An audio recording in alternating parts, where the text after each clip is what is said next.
Isabel! Isabel, bilisan mo! Ang sakit na ng mga paa ko, Margaret. Kailangan na natin makalayo. Margaret, sandali nga lang. Mamaya ka na magtanong. Baka maabot tayo ni Ramon. Teka lang, Isabel. Anong kinalaman ni Ramon dito? Masama ang balak ni Ramon laban sa'yo. Ha? Ano? Patawarin mo ako, Isabel. Pero kailangan kong gawin to. Kailangan muna natin magtago. Ano ba ang kasalanan ko kay Ramon? Sobra ang galit ni Ramon nung nalaman niya na may relasyon kayo ni Manuel. Kalat na ang balita sa eskwelahan natin tungkol sa inyo ni Manuel. Isang linggo na rin na hindi pumapasok si Ramon.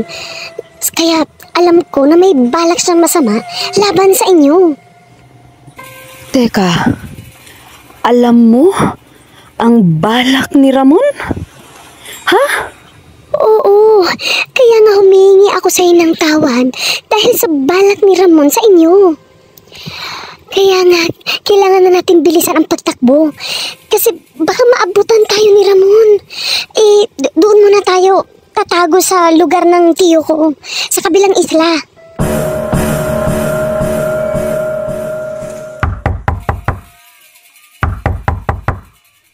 Sandali lang.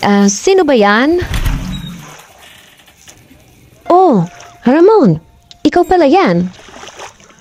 Kung hinahanap mo si Isabel, nako, sinundo siya ni Margaret ang aga-aga kanina. Ramon? Ramon? Iho, may sasabihin ka pa ba? Oh, ano naman nangyari sa taong yun? Nabasag ba yung halaman ko? Margaret, medyo napalayo na ata tayo. Saan ba tayo pupunta? Ayun na ang bangka. Yan ang magdadala sa atin sa kabilang isla. Bakit hindi tayo humingi ng tulong sa mga pulis? Wag! Hindi pwede. Alam mo naman, malakas ang kapit ng pamilya ni Ramon sa mga pulisya. Pwede naman natin lapitan si Manuel. Humingi tayo ng tulong para alam niya kung anong nangyayari kay Ramon.